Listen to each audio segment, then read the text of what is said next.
Dhe rikthehemi edhe një në studio të ndëruar shikues. Jam këtu me autorin Hamit, Gurguri, një autor që ka shkruar disa libra, mirë po të fundit janë promovuar dje faktikisht dhe gjithë kanë të bëjnë me Toplicën, me tragedinë e Toplicës dhe janë të përmbledhura pra ato histori që janë shumë interesante dhe të dhëmshme njëkohësisht në këto 5 vëllime. Do i prezantoj gjitha, nuk është se kemi kohë për gjitha të flasim, aq sa do të kishim dëshirë, mirë po do të mundohemi të rrëmbullaksojmë pak a shumë. Është libri Epokat e Toplicës, është libri tjetër Avret i varrosuri edhe Toplic, libri i radhës, Nish Jerusalemi im dhe është Borizani. Këta janë 5 libra pra të promovuar dje. Mëngjesit, mirë se erdhët. Po është një temë që ju e keni trajtuar pra në këto 5 libra, po edhe më herët, apo jo, këto 5 libra faktikisht janë të botuar gjithë brenda këtij viti, brenda vitit 2017. Ju gjithashtu jeni me prejardhje nga ajo zonë, apo jo. Pse ky interes edhe për të shkruar për këtë temë? Unë jam pasardhës i atyre njerëzve që shpëtuan në 4 hurave të Toplicës të vitit të dimrit 1877-78.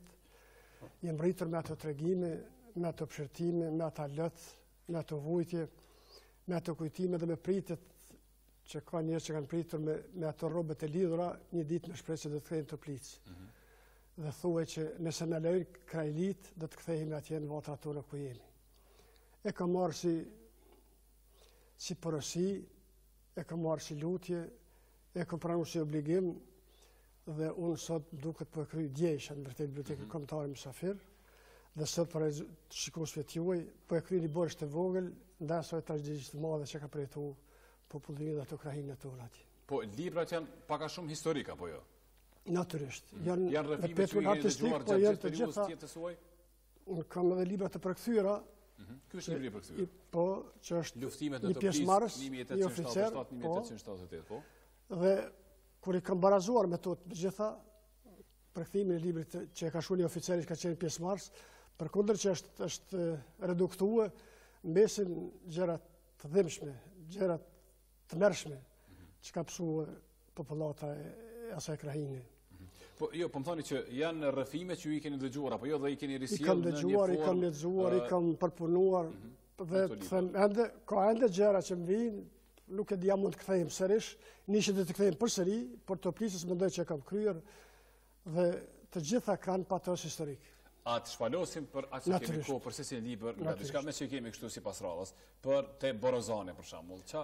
Po Borizani është person fetah me honi, i cili ka shkuar për shokun e tij ushtar dhe është bërë Borizani luftën e plemës së vogël, Borizani i Osman Pashës, dhe bjen në robërinë ruse.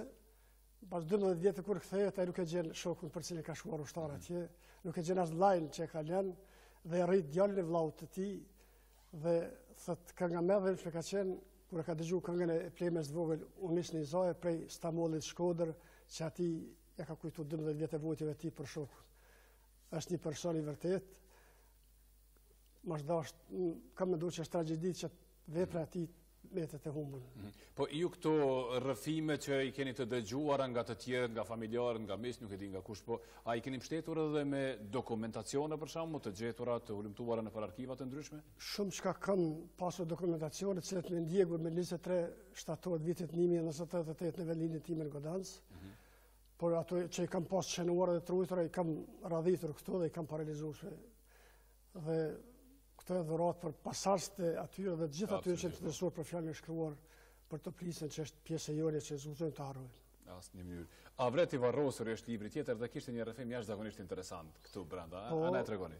Është 2 personazhe, është oficeri rus, cilin e kam të kërkuar 11 vjet. Që shihet edhe këtu në Ballin apo? Po, oficeri rus Nikolaj Rajevski është interesant që ai niset vjen në luftë në Toplicë duke prirë forcat serbe dhe vritën nga lahutari Dem Duka dhe 2 familjet e tyre i kanë përsëritur 3 gjenerata. Dhe në fund takimi i tyre i brezit tret kur shkon 100 vjetor familjes Rajevski, kjo është një oficer që është kur niset prej Uzbekistanit atje për të ardhur vullnetar një magjistar aty Rome i qet fall dhe i thot po shkojsh në rrugë të lartë, po shkoj me tren. Dhe do të kaloni qytete, shtete, lume dhe kontinente ju. Thot, po, a do të vritim atje? Thot, nuk e di zotëri, po, nëse do të vriteni, ju do të vretni njëri që është kthyer nga të vdekurit. Dhe pikërisht lahutari është Adem Duka, që është goditur nga rufeja dhe mendoj që ka vdekur atë varrosin bashkë me lahutën dhe një hajn duke lakmuar atë argjentin, ai e qel varrezën dhe ai shpëton. Pasi që ishte varrosur dhe kishte shkuar nesër nëpër shtëpi, ha? Dhe ai si vullnetare mbron Toplicën në 1876 dhe ai është ballë për ballë vritur. Edhe ky vritet më vonë dhe koka ti merret për ushtarëve, vullnetarëve rus. Vorri ti nuk dihet, po Irajevskit po. Irajevskit është ku? Po është në Hadrovs te Aleksinci, atje bile ja kanë ndërtuar dhe kishën. Në emër të tij. Po. Kisha ruse, kisha Irajevskit ashtu. Legjendat e Toplicës?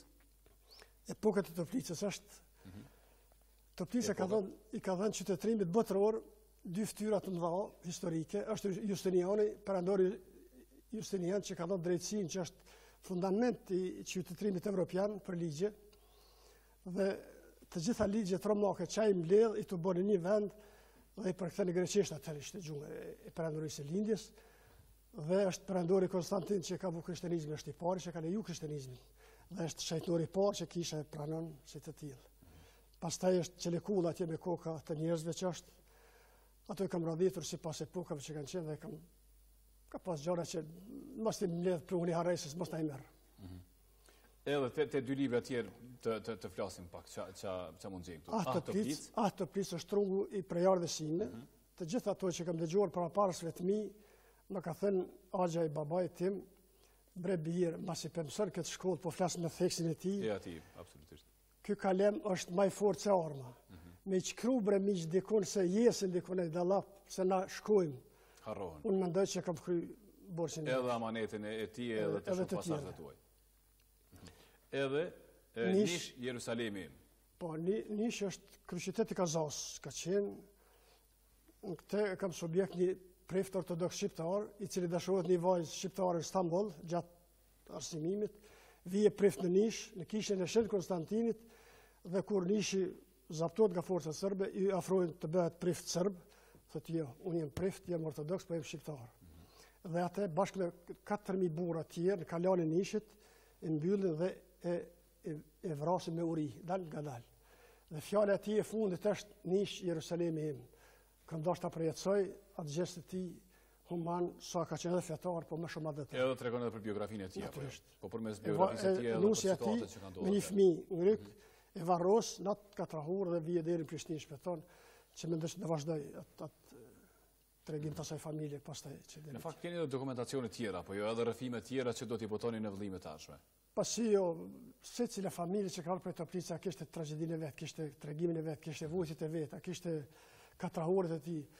Unë mund të dalloj vetëm një që është si fëmijë kam dëgjuar me dhimbje, nuk e kam kuptuar, vonë më kanë shpjeguar kur thoshin vajzat e pamartuara që nuk kanë krijuar familje, thoshin kjo është e zhugitur. Unë nuk e kuptoja që është ajo e zhugitur. E zhugitur është e fjala për dhunim. Ishte aq e rënd, ishte aq denegruese, ishte aq vrasëtare, sa ato vajza nuk kanë krijuar familje kur në jetë, kanë metë me vujtjen e tyre dhe kanë vdekur në qetësinë heshti pa i përmendur kush. Në fakt ju përveç që e keni kryer një amanet edhe vetë jeni, si më thonë, i lecuar nga ai aspekt. A konsideroni se keni sjellur edhe të reja historike, fakte të reja që në mënyrë do të mbesin, do të rezistojnë kohës dhe do të shërbejnë edhe studiuesve, historianëve që t'i kenë si referencë këto libra? Na ka mbetur emri me të drejtë pa të drejtë muhaxhir të Toplicës, por do të ishte pa drejtë ndaj meje, mos përmendi se ata që më kanë mësuar, më kanë thënë edhe amanet tjetër. Aman bitë tonë, mos e harroni këtë Kosovë, unë jam rritur në Renis, për shembull, aty e njeh më mirë. Por ka thënë kështu, kur kemi arritur këtu, kemi rritur pa plesë në krye, pa opinga në këmbë, në atacar, kjo Kosovë, kjo Renis, kjo shqiptari ka hapur zemrat. Unë më kujtohet si rendisin ato. I kanë hapur kënaqet, i kanë hapur magjet dhe kanë ndarë me gjithë atë që kanë pasur me ne. Aman, mos e harroni atë bukë, atë mirësi, atë bujari, atë shqiptari. Nëse s'mund t'i ktheni, bile përmendi. Unë po e kryej edhe këtë. Por, të keqen, aman, për Kosovë mos e bëni. Ari i femra, i muhaxhirëve që kanë pështu prej atje, nuk kanë qenë ndërtesa. Një ndër ata që ka qenë, i pare im, 100 lira, shkoni dërzën Prizren, Haxhi merë Prizrenit, dhe ta mani keni humbë gjitha qyshtu, thët Haxhi, i patëm, kemi mendu që i kemi, po nuk i patëm, pa dhe s'kishtë asgjë, du ma dhe pas të tjirat, dhe e përmbasë asaj profetike që ka qenë, pa dhe nuk ka as fej, as pasuri, as familja, as gjë tjetër. Dhe ajo është tjetër.